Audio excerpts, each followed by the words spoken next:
आज मैं आपके सामने आया हूं लिवर की विभिन्न अल्पकालिक और दीर्घकालिक सामान्य बीमारियां जो हमारे देश में होती हैं, उनके संभावित कारण, उपचार कैसे किया जा सकता है, जटिलताएं क्या हैं और इन जटिलताओं से उबरने के उपाय क्या हैं और क्या करने से समग्र रूप से एक व्यक्ति अपने लिवर को स्वस्थ रख सकता है, इस पर प्रकाश डालने के लिए आशा है कि आप अगले कुछ समय मेरे साथ रहेंगे। तो सबसे पहले आइए जानते हैं कि हमारे देश में लिवर में कौन कौन सी बीमारियां होती हैं। मैंने शुरुआत में ही कहा था कि कुछ अल्पकालिक बीमारियां हैं। कुछ दीर्घकालिक और अल्पकालिक बीमारियों में सबसे महत्वपूर्ण चीज है एक्यूट वायरल हेपेटाइटिस के 4 लक्षण वास्तव में हम सभी के लिए परिचित हैं। जॉन्डिस जाएगा। और इसके अलावा कुछ अल्पकालिक बीमारियां हैं जो हाल के दिनों में हम जो डॉक्टर लीवर का इलाज कर रहे हैं उनके लिए बड़ी चिंता बन गई है, जैसे डेंगू, चिकनगुनिया। इन वायरल बुखारों में वायरस जनित बुखार के साथ लेकिन लीवर काफी अच्छी तरह से क्षतिग्रस्त हो जाता है। तब एक व्यक्ति जब जॉन्डिस होता है तो जो लक्षण लेकर आता है वही लक्षण हमारे सामने प्रस्तुत करता है। इसके अलावा लीवर एब्सेस में पूजा में जाना शामिल है। इसके अलावा कुछ हानिकारक दवाओं के दुष्प्रभाव कभी कभी अल्पकालिक होते हैं। लीवर की बीमारी हो सकती है। और भी कुछ बीमारियां हैं जैसे टाइफाइड, वहां भी लीवर क्षतिग्रस्त हो सकता है। मान लीजिए कोई व्यक्ति बहुत अधिक मात्रा में शराब पी लेता है। अगर शराब की लत में अधिक पी लेता है तो वहां भी अल्पकालिक लीवर की कुछ जटिलताएं देखी जा सकती हैं। इसके बाद हम दीर्घकालिक लीवर रोगों की बात करें तो सबसे सामान्य या आम बीमारी जो है वह है लीवर सिरोसिस। इसके बाद हमारे देश में वर्तमान में अत्यधिक चर्चा का विषय है वह है फैटी लीवर। इसके अलावा क्रॉनिक हेपेटाइटिस बी और सी, दीर्घकालिक हेपेटाइटिस बी और सी का संक्रमण, जिसके कारण कोई व्यक्ति किसी कारण से विदेश जाना चाहता है, नौकरी के लिए या पढ़ाई के लिए। जब मेडिकल चेकअप होता है और बी वायरस पॉजिटिव पाया जाता है तो उन्हें अनफिट घोषित कर दिया जाता है, उन्हें विदेश जाने से रोका जाता है। ये सब लीवर से संबंधित हैं। इसके अलावा महिलाओं में कुछ समस्याएं होती हैं जैसे ऑटोइम्यून लीवर डिसीज और आगे लीवर कैंसर भी है। तो पहले हम अल्पकालिक लीवर रोग की बात करें जिसे हम हेपेटाइटिस कहते हैं, लेकिन आम लोगों के बीच इसे पीलिया के रूप में जाना जाता है। देखिए, अगर किसी व्यक्ति को मलेरिया होता है तो उसे बुखार होता है, अगर टाइफाइड होता है तो बुखार होता है, अगर डेंगू होता है तो भी बुखार होता है। तो बुखार कोई रोग नहीं है। रोग क्या है? Malaria, typhoid, dengue. इनका इलाज करना होता है तब बुखार ठीक हो जाता है। अगर मैं एक मरीज को डेंगू का इलाज दूं तो वह ठीक हो जाएगा। इसी तरह अगर किसी व्यक्ति का लीवर किसी भी कारण से बहुत कम समय में कमजोर हो जाता है तो प्रारंभिक अवस्था में बुखार होता है। बुखार हल्का से लेकर तीव्र हो सकता है। शरीर में कमजोरी होती है और शरीर के विभिन्न अंगों में दर्द होता है। पेट में दर्द होता है, उल्टी जैसा महसूस होता है या उल्टी हो सकती है, खाने की अरुचि होती है और धीरे धीरे आंखें पीली हो जाती हैं। इस पूरी स्थिति को हम सभी पीलिया के रूप में जानते हैं, लेकिन वास्तव में इस रोग का नाम हेपेटाइटिस है।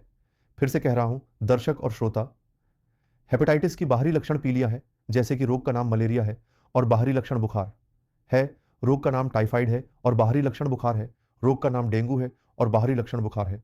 ये सभी अलग अलग रोग हैं। इसी तरह किसी भी कारण से, चाहे वह जीवाणु के कारण हो, हानिकारक रासायनिक पदार्थों के विषाक्त प्रभाव से हो या किसी अन्य कारण से, बहुत कम समय में या थोड़े समय में अगर किसी व्यक्ति का लिवर कमजोर हो जाता है तो जो स्थिति बनती है उसे हम हेपेटाइटिस कहते हैं।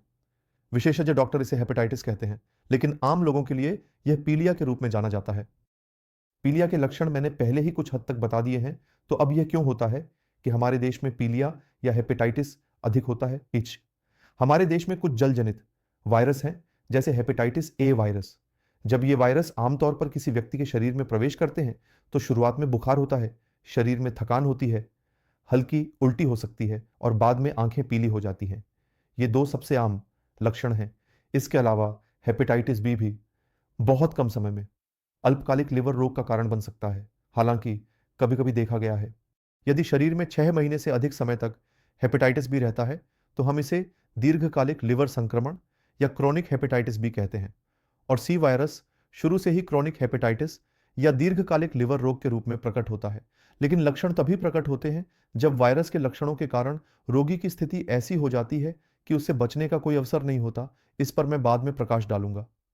इसके अलावा कुछ बैक्टीरिया भी होते हैं जैसे ई कोलाई।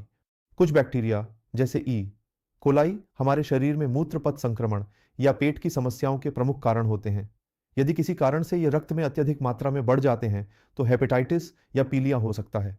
अगर पीलिया हो जाता है तो हमारे देश में लोग आमतौर पर क्या करते हैं? अगर प्रारंभिक अवस्था में बुखार होता है तो वे आमतौर पर जनरल प्रैक्टिशनर या स्थानीय डॉक्टर के पास जाते हैं। इसलिए वे अक्सर बीमारी को सही तरीके से पहचान नहीं पाते।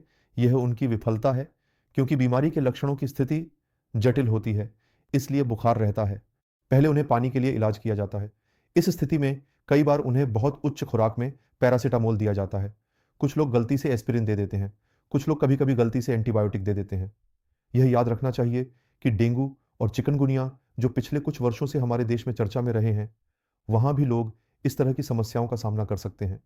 यानी खाने के बाद उल्टी जैसा महसूस होना, पेट में दर्द और आंखों में भी हो सकता है। इसलिए प्रारंभिक अवस्था में यह निर्धारित करना अत्यंत आवश्यक है कि रोगी को हेपेटाइटिस है या नहीं। अगर वायरस के कारण हेपेटाइटिस हो गया है तो चिकित्सक को कुछ बातें बहुत सटीक तरीके से बतानी होंगी। समस्या यह है कि हमारे देश में आमतौर पर लोग दुकान पर जाकर या दवा की दुकान पर जाकर दवाएं खरीदते हैं। वे उनसे पैरासिटामोल लेते हैं और उल्टी की दवा खरीद लेते हैं और कुछ एंटीबायोटिक के साथ पानी का इलाज जारी रखते हैं। लेकिन जब आंखें पीली हो जाती हैं और आम लोग इसे पीलिया के रूप में पहचानते हैं, तो हमारे पास एक सामान्य विश्वास है। आम धारणा है कि पीलिया का कोई वैज्ञानिक इलाज नहीं है। इसलिए पीलिया का कोई वैज्ञानिक इलाज नहीं है। लोग आमतौर पर हकीम के पास जाते हैं, या अगर हकीम के पास नहीं जाते हैं तो कुछ अजीब इलाज करते हैं, जैसे कि 1212 बार हाथ धोने से शरीर की पीली रंगत हाथ से निकल जाएगी, या रोगी को अर्जुन की छाल का रस, नीम के पत्तों का रस या नामी अनामी कई आयुर्वेदिक दवाएं दी जाती हैं। जो शिक्षित और जागरूक लोग होते हैं वे अपने रिश्तेदारों या खुद पर इनका प्रयोग करते हैं। लेकिन दुर्भाग्यवश यह सच है कि वो ये जो आयुर्वेदिक दवाएं या पौधों के तत्व हमें उपयोग में लाए जा रहे हैं, पीलिया के इलाज में इनका कोई वैज्ञानिक अध्ययन नहीं है। लेकिन दुनिया में कहीं भी यह वैज्ञानिक रूप से साबित नहीं किया गया है, या किसी ने यह साबित नहीं किया है कि ये हकीमी दवाएं या पौधों की दवाएं खाने से इंसानों के लिए फायदेमंद होती हैं या नहीं। इसके विपरीत यह देखा गया है कि कई पौधों की दवाएं हैं जो लिवर को नुकसान पहुंचाती है। जैसे कि उदाहरण के लिए दुनिया में सबसे ज्यादा लिवर की बीमारियां नहीं होती हैं और जापानी। कारण यह है कि आपने देखा होगा कि चीनी और जापानी लोग सबसे ज्यादा हर्बल या पौधों से इलाज करते हैं। अगर आप किसी दवा की दुकान पर जाएं या किसी कॉस्मेटिक्स की दुकान पर, तो आप देखेंगे कि पुरुषों की यौन शक्ति बढ़ाने, पुरुषों की सेक्स पावर बढ़ाने, महिलाओं की सुंदरता बढ़ाने या उनके स्तनों की सुंदरता बढ़ाने के लिए ये सभी चीजें चीनी, जापानी, कोरियाई होती हैं। जिनसेंग, दिनसेंसेक जैसी कितनी ही चीजें बाजार में उपलब्ध हैं, लेकिन देखा गया है कि ये एक संग दीर्घकालिक प्रभाव हो या असर, यह लिवर पर होता है। हम नुकसान करते हैं, लेकिन वे चीजें वैज्ञानिक हैं। मुझे नहीं पता कि बहुत से लोग नहीं जानते, क्योंकि लोगों को शिक्षित होने में ज्यादा समय नहीं लगता। सभ्य बनने में कुछ साल लग जाते हैं, इसलिए इस कारण। लेकिन चीनी और जापानी इस बात को समझ सकते हैं कि इस तरह की हर्बल चिकित्सा से हट गए हैं। लेकिन उनके देश में इतनी इंडस्ट्री बन गई है, इतनी कंपनियां बन गई हैं कि वे क्या करेंगे, ये दवाएं कहाँ जाएंगी? वे हमारे जैसे भावुक राष्ट्रों में दवाओं को डंप करते हैं। डंपिंग का मतलब है कि हम कचरा जैसे कि डस्टबिन में फेंक देते हैं, वे आकर हमारे देश में भेजते हैं। और हमारे देश में भावुक लोग, चिकित्सा के मामले में हम बहुत ही भावुक होते हैं। हम बातों पर विश्वास करते हैं, हम पारंपरिक चिकित्सा पर विश्वास करते हैं, हम कूद पड़ते हैं उन दवाओं के उपयोग के मामले में। लेकिन आज से मैं आपको इस कार्यक्रम में बताने जा रहा हूं, कृपया कभी भी हेपेटाइटिस या पीलिया होने पर हर्बल चिकित्सा के पास न जाएं, क्योंकि यह अप्रत्यक्ष रूप से लिवर फंक्शन को खराब करता है हो। और एक और चीज जो हम करते हैं, जब कोई व्यक्ति पीलिया से पीड़ित होता है तो रोगी को बार बार सफेद सब्जी, पपीते की सब्जी, केले की सब्जी, सब्जियां आदि अधिक खिलाने का कारण क्या है? कारण यह है कि चूंकि आंखें पीली हो गई हैं, इसलिए पीले रंग का खाना नहीं खिलाया जा सकता। बिडिम मुटिब, इस बात पर ध्यान दें। किसी व्यक्ति की आंखें पीली हो जाती हैं क्योंकि उसके खून में बिलीरुबिन नामक एक बायोकेमिकल पदार्थ या रासायनिक पदार्थ की मात्रा बढ़ जाती है। यह रंग पीला होता है। लेकिन हम में से कोई भी सब्जी नहीं पकाता। अगर मैं कभी दुकान पर जाकर या सुपरमार्केट में जाकर नहीं कहता कि मुझे स्क्वायर या ऐसी एक पैकेट बिलीरुबिन कुक, एक पैकेट बिली दे, मैं तो पकाऊंगा, तो इसका आंखों से कोई संबंध नहीं है। तो फिर फखरुद्दीन बावर्ची मोहम्मदपुर के कमाल बावर्ची हैं। लेकिन लोग पीले नहीं हो जाते, क्योंकि ये लोग हर दिन सैकड़ों की संख्या में ढाका शहर के विभिन्न स्थानों पर कैटरिंग सेवा में खाना सप्लाई कर रहे हैं। वे बहुत अधिक मात्रा में हल्दी का उपयोग कर रहे हैं, लेकिन ऐसा नहीं होता। इसलिए आंखों का सब्जी की हल्दी से कोई संबंध नहीं है। बल्कि एक स्वस्थ व्यक्ति जो दिन प्रतिदिन सफेद सब्जी, पपीते की सब्जी खा सकता है, तो बीमार व्यक्ति कैसे खाएगा? फिर भी हम मूर्खों की तरह, नासमझों की तरह वही काम करते हैं। एक बीमार व्यक्ति जो खा नहीं सकता, उसे बेस्वाद सफेद सब्जी, पपीते की सब्जी, चावल की सब्जी जबरदस्ती खिला रहे हैं। अनुरोध करूंगा कि अब से यह काम ना करें। और जो काम किया जाता है वह है रोगी को अधिक से अधिक पत्तों का रस, अर्जुन की छाल का रस, नीम के पत्तों का रस देना। इसके अलावा गन्ने का रस, नारियल पानी, गुड़ का शरबत, ये सब अधिक खिलाया जाता है।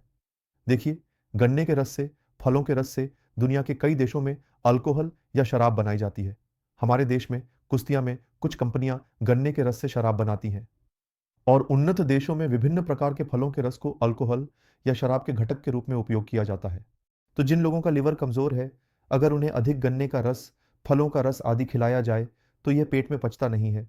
जब यह पचता नहीं है तो यह फर्मेंटेशन या किसी अन्य प्रक्रिया में शराब से भी खराब पदार्थ में बदल जाता है। दर्शक, यह उसी में बदल जाता है। तो जिन लोगों का लिवर कमजोर है, अगर आप उन्हें ऐसा कोई फल का रस या गन्ने का रस खिलाएं जो लिवर के कमजोर होने के कारण पच नहीं पाता और पेट में शराब जैसे पदार्थ में बदल जाता है, तो वह क्या करेगा? यह और भी अधिक कमजोर करेगा। अगर यह देखा जाए कि रोगी अगर इस स्थिति में है, अगर वह अधिक गन्ने का रस या फलों का रस पीते हैं, तो वह दिन में बहुत सुस्त रहते हैं। उन्हें नींद सी आती है, पेट में दर्द होता है, उल्टी जैसा महसूस होता है। लेकिन लोग यह नहीं सोचते कि इसमें कोई अच्छा चिकित्सक है, तो कृपया आज ये काम ना करें। आपको लग सकता है कि डॉक्टर शायद पागल की तरह बकवास कर रहा है, लेकिन नहीं। टीच, अगर मैं विषय विशेषज्ञ चिकित्सक हूं, तो मैं परवाह करता हूं कि मेरे छात्र छात्राएं इन विषयों को पढ़ें, इस किताब के बारे में जानें।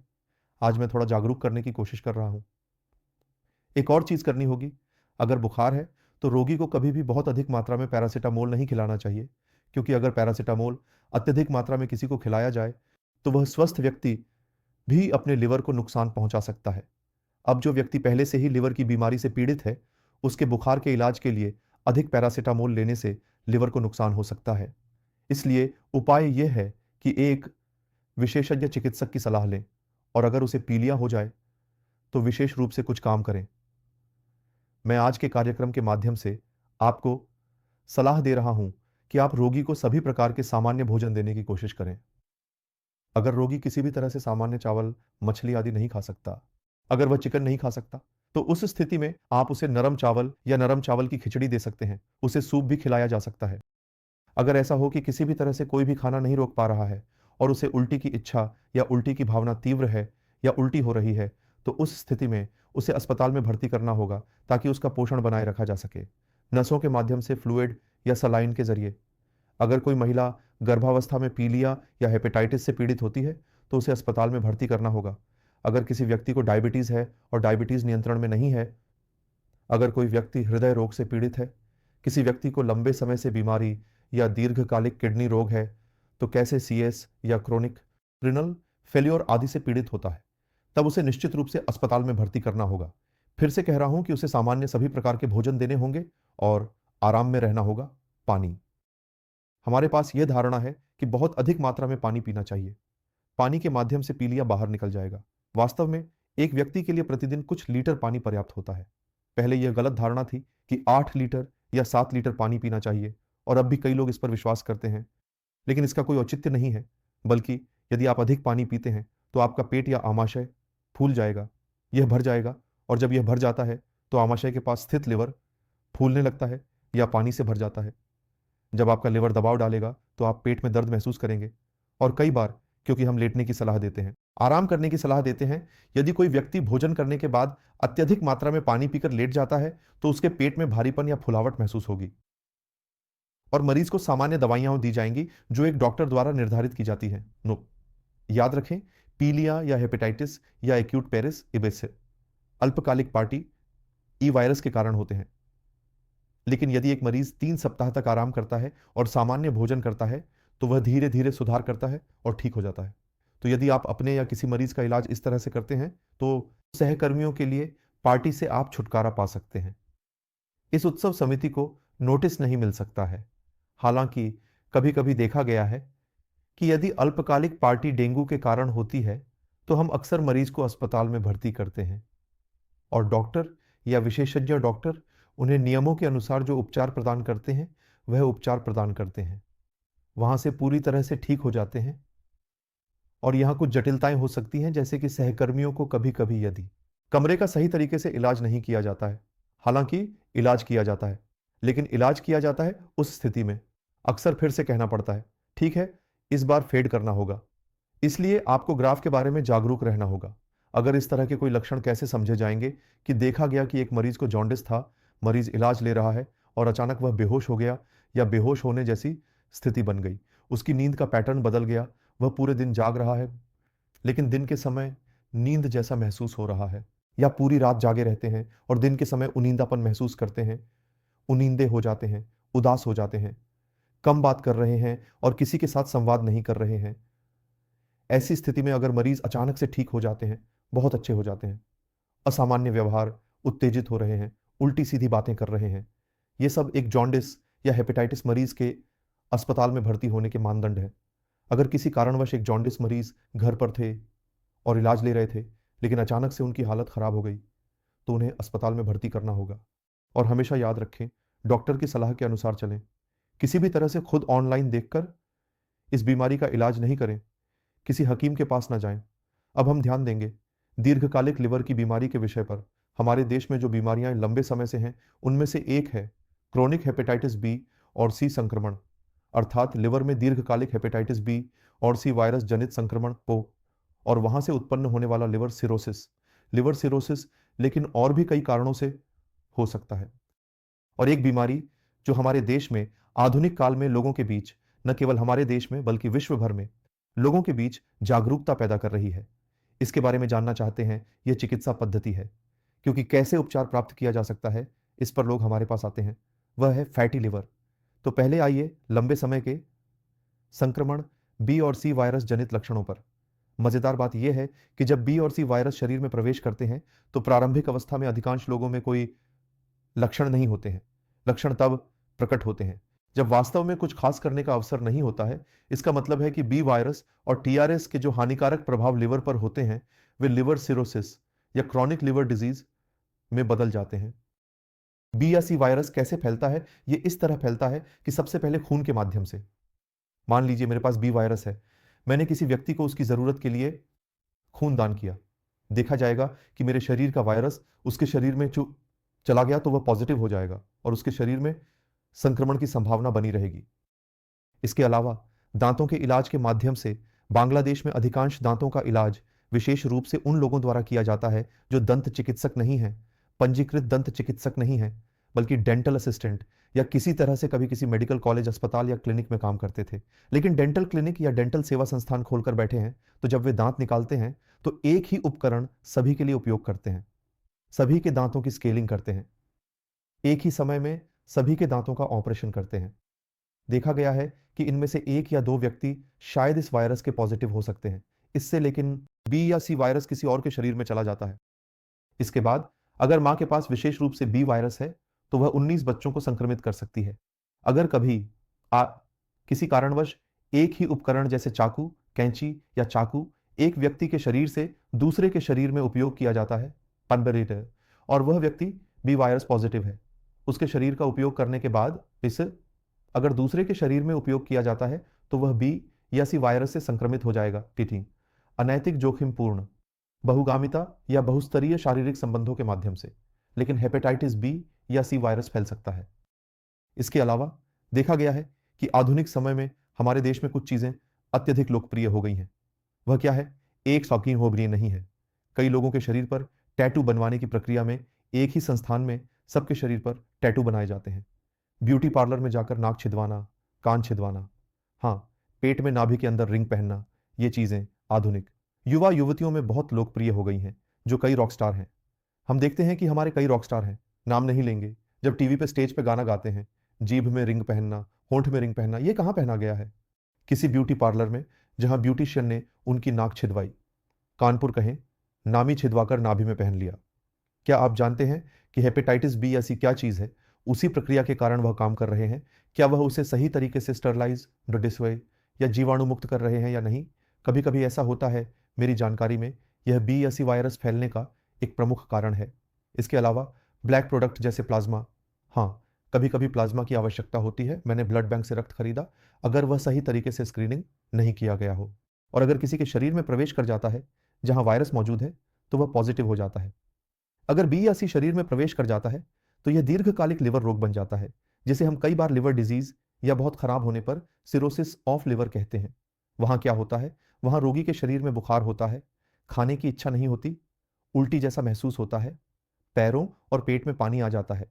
लेकिन यह दीर्घकालिक लिवर रोग के प्रमुख लक्षणों में से एक है। हालांकि यह याद रखना चाहिए कि अगर पैरों में पानी आता है तो यह हमेशा दीर्घकालिक रोग नहीं होता। कई बार हार्ट फेल होने पर भी पैरों में पानी आ सकता है। किडनी की कुछ समस्याएं होती हैं जहां हाथों और पैरों में पानी आ जाता है। अगर शरीर में किसी कारण से एल्बुमिन कम हो जाता है तो हाथों और पैरों में पानी आ सकता है। इसके अलावा रोगी को खून की उल्टी और खून के दस्त हो सकते हैं। कभी कभी एक स्वस्थ व्यक्ति अचानक बेहोश हो जाता है क्योंकि वह नहीं जानता कि उसके शरीर में यह वायरस है। हालांकि वायरस धीरे धीरे उसके लिवर को सिरोसिस कर देता है और वह खराब स्थिति की ओर बढ़ जाता है और उसे कुछ भी पता नहीं होता। अचानक एक दिन बात करते करते रोगी बेहोश हो जाता है और उसके रिश्तेदार सोचते हैं कि उसे ब्रेन स्ट्रोक हुआ है, लेकिन ऐसा नहीं होता। उनका रोग लिवर सिरोसिस था। लिवर सिरोसिस में टॉक्सिक पदार्थ या हानिकारक रासायनिक पदार्थ होते हैं जो हमारे शरीर में विभिन्न चयापचय प्रक्रियाओं के दौरान उत्पन्न होते हैं, और जब ये रक्त में बढ़ जाते हैं या कमजोर होने के कारण मस्तिष्क को उत्तेजित करते हैं तो कभी कभी मस्तिष्क को डिप्रेस कर देते हैं। इसके परिणाम स्वरूप एक व्यक्ति बेहोश हो सकता है। अचानक एक स्वस्थ व्यक्ति हिंसक या उत्तेजक व्यवहार शुरू कर सकता है। इसे हम एनसेफालोपैथी कहते हैं। याद रखें, लिवर के कई काम होते हैं। उनमें से एक काम है शरीर से दूषित पदार्थों को बाहर निकालना। और भी कई काम होते हैं।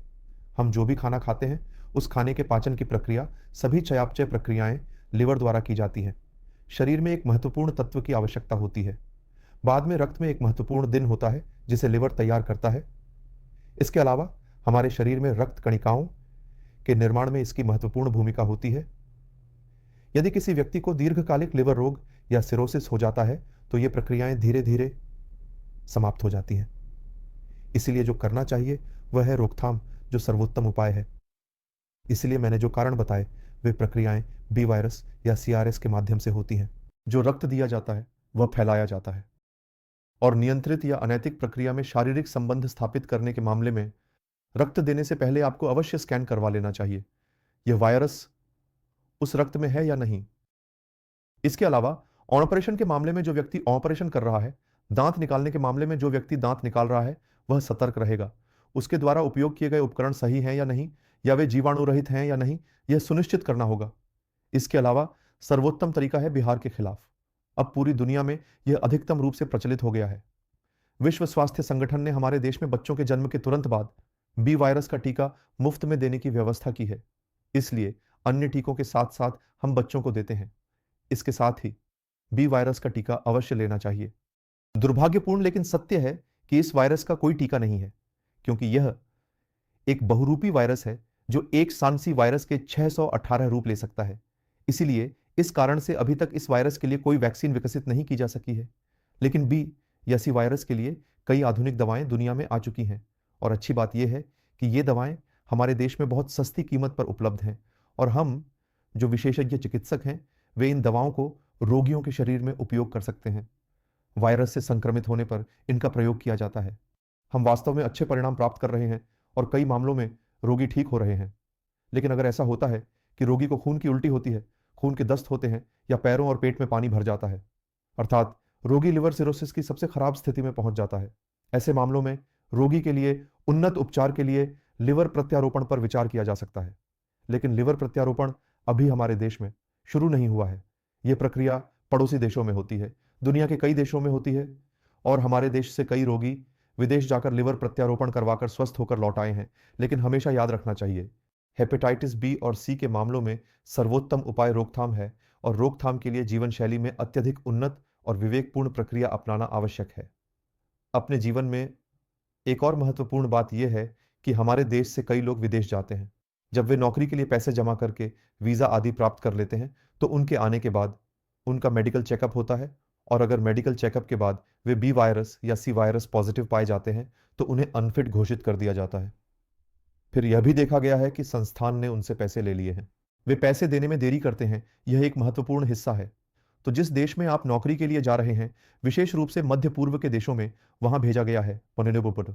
मेरा सुझाव होगा कि एक लिवर विशेषज्ञ के रूप में जो लोग विदेश में नौकरी के लिए जाते हैं और देश के लिए विदेशी मुद्रा लाते हैं, देश को आर्थिक रूप से सशक्त बनाने के लिए वे विदेश जाने से पहले वीज़ा मिलने से पहले या जो संस्थान आपको पानखाओ पैसे लेकर विदेश भेज रहे हैं, उनसे अनुरोध करें कि पहले आपका मेडिकल चेकअप पूरा करें, ताकि यह सुनिश्चित हो सके कि आपके शरीर में हेपेटाइटिस बी या सी है या नहीं, या कोई अन्य बीमारी है या नहीं।